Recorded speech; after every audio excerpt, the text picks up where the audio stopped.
हाँ, तो नमस्कार दोस्तों, पुनः आपका मेरे यूट्यूब चैनल पर स्वागत है। आज हम लोग बीपीएससी के एक नए प्रीवियस ईयर के प्रश्न पत्रों का एनालिसिस करेंगे। जैसा कि आप जानते हैं कि बीपीएससी का 68वीं जो पीटी परीक्षा है 12 फरवरी को आयोजित होने जा रही है। इसके अलावा बिहार एसएससी की जो फर्स्ट शिफ्ट की जो परीक्षा कैंसिल की गई थी वो भी आपका फरवरी में होगा। इसी को देखते हुए हम लोग जो है बीपीएससी के जितने भी प्रीवियस ईयर के प्रश्न पत्र है उसका हम लोग एनालिसिस कर रहे हैं। आज हम लोग बीपीएससी 65वीं संयुक्त पीटी परीक्षा के प्रश्न पत्रों का एनालिसिस करेंगे, क्योंकि जब तक आप प्रीवियस ईयर के प्रश्न पत्रों का एनालिसिस नहीं करेंगे तब तक आपको क्वेश्चन का पैटर्न पता नहीं चलेगा। सिलेबस में कहाँ से प्रश्न पूछे जाते हैं, किस प्रकार के प्रश्न पूछे जाते हैं, इसके लिए आपको प्रीवियस ईयर का एनालिसिस करना काफ़ी आवश्यक है। और प्रीवियस ईयर से आपके 40 से 45% प्रश्न जो है रिपीट भी होते हैं। तो चलते हैं हम लोग देर न करते हुए प्रश्नों का जो है एनालिसिस करते हैं। प्रथम प्रश्न आप देख सकते हैं आपके स्क्रीन पर कि गुप्त काल में औषधि के क्षेत्र में अपने कार्य के लिए कौन जाने जाते थे। तो इसका सही जो आंसर हो गया धन्वंतरी। हालांकि ऑप्शन में वहाँ एक सुश्रुत का भी नाम आता है, तो सुश्रुत जो थे ये शल्य चिकित्सा के जनक यानी सर्जरी के पिता माने जाते थे, जबकि धन्वंतरी जो थे औषधि के क्षेत्र के लिए जो थे ये काफ़ी विद्वान थे, काफ़ी फेमस थे। चलते हैं नेक्स्ट प्रश्न हम लोग देखते हैं।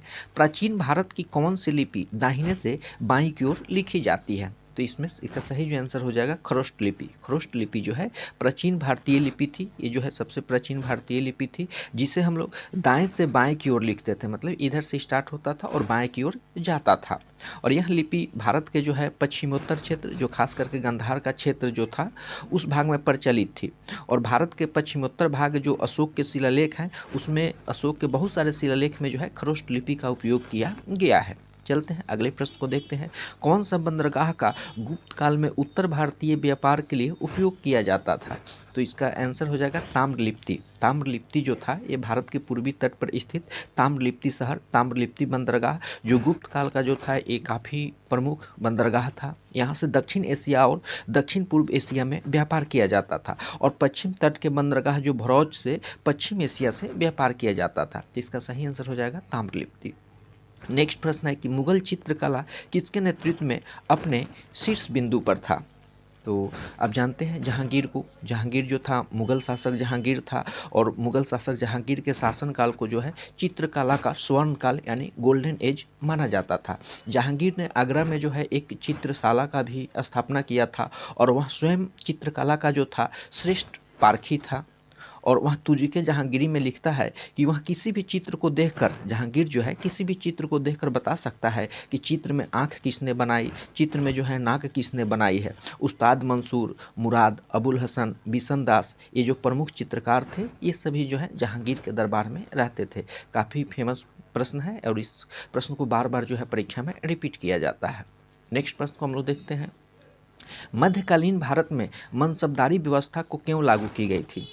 तो मनसबदारी व्यवस्था जो है ये मध्यकालीन भारत में लागू की गई थी। इसका कारण क्या था। तो ये जो था सैनिकों की सुगमता से भर्ती हेतु। देखिए मनसबदारी जो है एक प्रकार का, मनसबदारी क्या है, तो मनसबदारी एक प्रकार का देखा जाए तो सैन्य और प्रशासनिक व्यवस्था थी, जिसे अकबर द्वारा जो है मुगल शासक अकबर द्वारा शुरू किया गया था।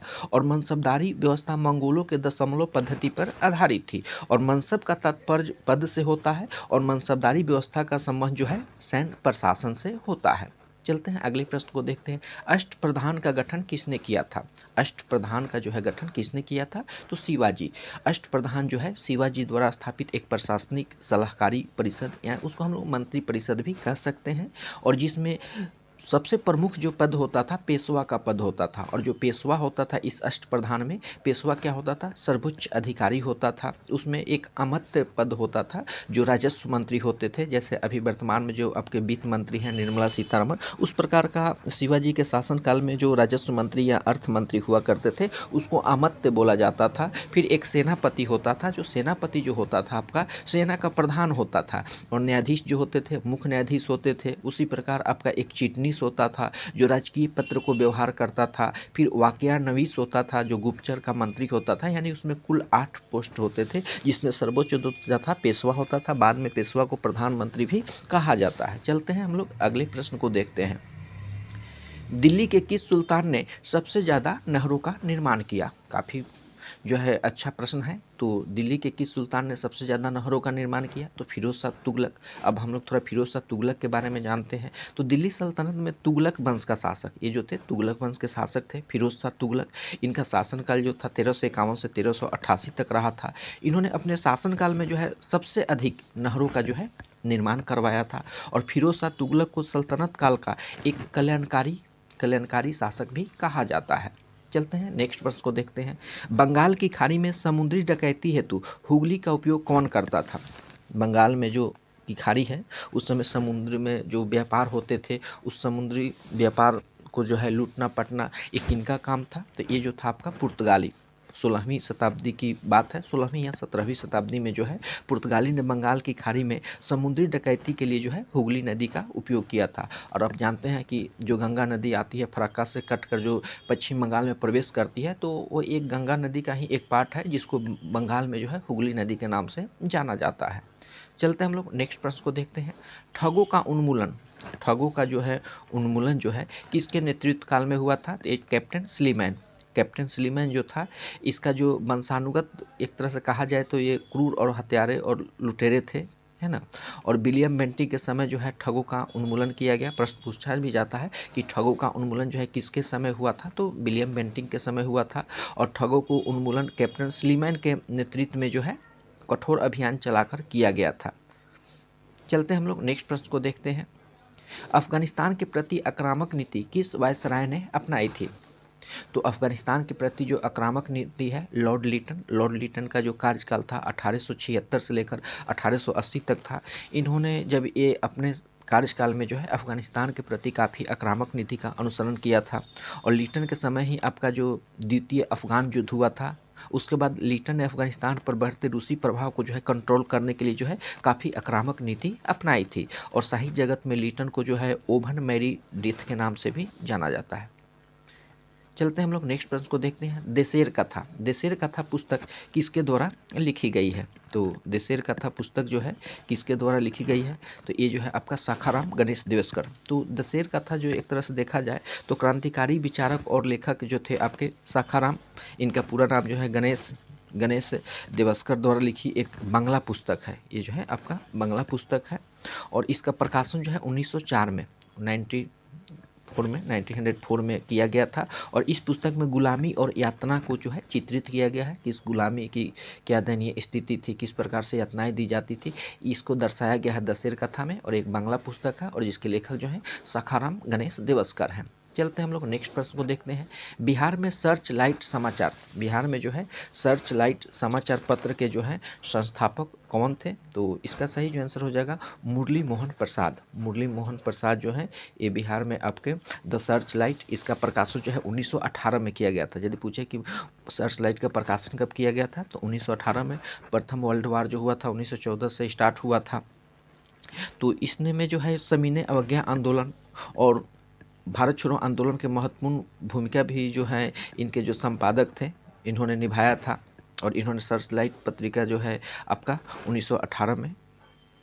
चलते हैं हम लोग अगले प्रश्न को देखते हैं। नेक्स्ट प्रश्न आप देख सकते हैं। सन 1931 में बिहार समाजवादी पार्टी का गठन किसने किया? तो ये आपका फूलन प्रसाद वर्मा। 1931 की बात है जब बिहार समाजवादी पार्टी का गठन जो है फूलन प्रसाद वर्मा के द्वारा किया गया। हालांकि इनके साथ में कुछ सहयोगी भी थे और कुछ जिसमें आपके जयप्रकाश नारायण जो संपूर्ण क्रांति से फेमस हैं, उसके अलावा राहुल सांस्कृतियान, ये लोग जो थे फूलन प्रसाद वर्मा का जो था इसमें सहयोग किए थे। नेक्स्ट प्रश्न को हम लोग देखते हैं। भारतीय राष्ट्रीय कांग्रेस के संस्थापक कौन थे? तो आप सभी जानते हैं कि भारतीय राष्ट्रीय कांग्रेस के स्थापक जो थे ए.ओ. ह्यूम थे। और भारतीय राष्ट्रीय कांग्रेस की स्थापना एलन ऑक्टेवियन, इनका फुल जो नाम था एलन ऑक्टेवियन ह्यूम द्वारा 28 दिसंबर, डेट को आप याद रखेंगे जरूर, 28 दिसंबर 1885 को बम्बई के गोकुलदास तेजपाल संस्कृत कॉलेज में की गई थी। कभी के परीक्षा में पूछ देता है कि उस कॉलेज का नाम बताइए जहाँ भारतीय राष्ट्रीय कांग्रेस की स्थापना हुई थी। तो बम्बई में है, उसका नाम था गोकुलदास तेजपाल संस्कृत कॉलेज। और इसके जो प्रथम अध्यक्ष थे व्योमकेश चंद्र बनर्जी यानी WC बनर्जी थे, तथा प्रथम जो महासचिव था ए.ओ. ह्यूम था। चलते हैं हम लोग अगले प्रश्न को देखते हैं। रविन्द्रनाथ टैगोर ने अपनी नाइटहुड की उपाधि किस कारण से त्याग दिया था? तो ये जालियांवाला बाग हत्याकांड से ब्रिटिश सरकार जो है रविन्द्रनाथ टैगोर को जो है आपका 1915 में जो है नाइटहुड यानी सर की उपाधि दी गई थी और इस उपाधि को उन्होंने जालियांवाला बाग हत्या के कांड के कारण जो है 13 अप्रैल 1919 को रिटर्न कर दिए थे। नेक्स्ट प्रश्न है कि भारत सेवक समाज के संस्थापक, भारत सेवक समाज की स्थापना किसने की थी? तो भारत सेवक समाज की जो स्थापना है गोपाल कृष्ण गोखले। भारत सेवक समाज जिसको हम लोग सर्वेंट्स ऑफ इंडिया सोसाइटी, कभी कभी क्या होता है परीक्षा में इसको इंग्लिश वर्ड लिख देता है कि सर्वेंट्स ऑफ इंडिया सोसाइटी की स्थापना किसने की, या कभी आपको हिंदी में दे देगा कि भारत सेवक समाज की स्थापना किसने की। तो इसका सही स्थापना करने वाले जो थे गोपाल कृष्ण गोखले, और ये कब हुई थी? तो 1905 में। 1905 में आप जानते हैं कि बंगाल विभाजन भी हुआ था। तो भारत सेवक समाज द्वारा नौजवानों को सार्वजनिक जीवन के लिए जो था प्रशिक्षण ट्रेनिंग दिया जाता था, और महात्मा गांधी जो है इन्हीं को गोपाल कृष्ण गोखले को ही अपना राजनीतिक गुरु भी मानते हैं। परीक्षा में पूछा जाता है कि महात्मा गांधी के राजनीतिक गुरु कौन थे? तो गोपाल कृष्ण गोखले थे। चलते हम लोग अगले प्रश्न को देखते हैं। काकोरी ट्रेन डकैती कांड में किन क्रांतिकारियों को फांसी की सजा दी गई? तो काकोरी ट्रेन डकैती, जिसका अभी नाम जो है चेंज करके काकोरी ट्रेन एक्शन कांड कर दिया गया है, इसमें राम प्रसाद बिस्मिल्ला और अशफाकुल्ला खां को जो है आपका फांसी की सज़ा दी गई थी। और ये घटना जो हुई थी आपका 9 अगस्त 1925 को, डेट भी याद आप रखिएगा, 9 अगस्त 1925 को जो है लखनऊ के पास एक काकोरी जगह है, वहीं पर ट्रेन डकैती की घटना हुई जिसे काकोरी षड्यंत्र कहा गया। और ट्रेन से खजाना लूटकर हथियार खरीदने की योजना जो है इन क्रांतिकारियों द्वारा बनाई गई थी, और उसमें सरकारी खजाना को लूटकर और अंग्रेजों से लड़ने के लिए ये लोग जो थे अपना हथियार खरीदने की योजना बना रहे थे। और इस लूटकांड में राम प्रसाद बिस्मिल्ला और अशफाकुल्ला खां को जो है फांसी की सजा दी गई थी।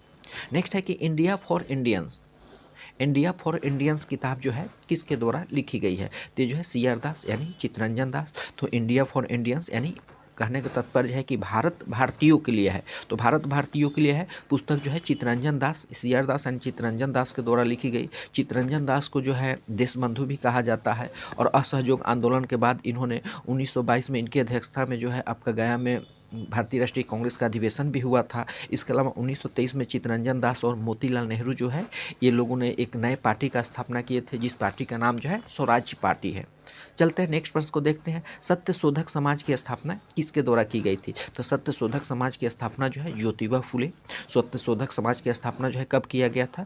तो 1873 में 24 सितंबर का दिन था, और 1873 का ईयर था। उसमें ज्योतिबा फुले जो है, ज्योतिबा गोविंदराव फुले के द्वारा सत्य शोधक समाज की स्थापना की गई। और इस समाज की स्थापना करने का मुख्य उद्देश्य जो था शूद्र और अस्पृश्य जाति के लोगों को सामाजिक न्याय दिलाना। और गुलामगिरी पुस्तक जो है काफ़ी फेमस है, जो ज्योतिबा फुले की द्वारा लिखी गई है।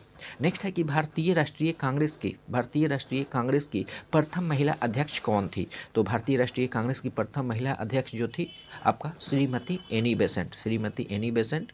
और ये 1917 का जो अधिवेशन हुआ था, कलकत्ता का अधिवेशन हुआ था, इसमें भारतीय राष्ट्रीय कांग्रेस की प्रथम महिला अध्यक्ष बनी थी, जिसका नाम था एनी बेसेंट। और परीक्षा में पूछा जाता है कि भारतीय राष्ट्रीय कांग्रेस की प्रथम भारतीय महिला अध्यक्ष कौन थी? यदि पूछे कि प्रथम भारतीय महिला अध्यक्ष कौन थी, तो सरोजिनी नायडू। कौन थी? सरोजिनी नायडू थी। और सरोजिनी नायडू जो है 1925 का जब कांग्रेस का अधिवेशन हुआ था कानपुर में, तो उस समय ये बनी थी। और एक प्रश्न और पूछा जाता है कि तीसरे महिला अध्यक्ष कौन थी? तो आपका नलिनी सेनगुप्ता, जो 1933 में बनी थी, कलकत्ता अधिवेशन में बनी थी।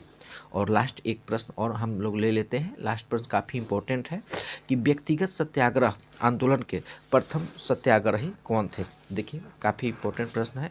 व्यक्तिगत सत्याग्रह आंदोलन के जो है प्रथम सत्याग्रही कौन थे? तो ये जो थे आपके विनोबा भावे। ये प्रश्न बार बार BPSC रिपीट करती है कि ब्रिटेन द्वारा बिना भारत के राजनीतिक दलों की सहमति के कारण जो है भारत को द्वितीय विश्व युद्ध में भाग लेने के लिए विरोध जो है 1940 में महात्मा गांधी द्वारा अहिंसात्मक व्यक्तिगत सत्याग्रह शुरू किया गया था। और इस सत्याग्रही में प्रथम जो सत्याग्रही बने थे आपके कौन बने थे? विनोबा भावे बने थे। और परीक्षा में पूछा जाता है दूसरे कौन बने थे? तो दूसरे आपके जवाहरलाल नेहरू बने थे, दूसरे जवाहरलाल नेहरू बने थे। और तृतीय जो आपका 67वीं BPSC में पूछा गया प्रश्न है कि तीसरे कौन व्यक्ति थे जो व्यक्तिगत सत्याग्रह करने वाले थे? तो उनका नाम जो था ब्रह्मदत्त। तो प्रथम आपके विनोबा भावे हो गए, सेकंड जवाहरलाल नेहरू हो गए, और तृतीय जो है ब्रह्मदत्त हो गए। तो आशा करते हैं कि ये जो सीरीज हम लोग का है आप लोग के लिए काफ़ी बेनिफिशियल होगा।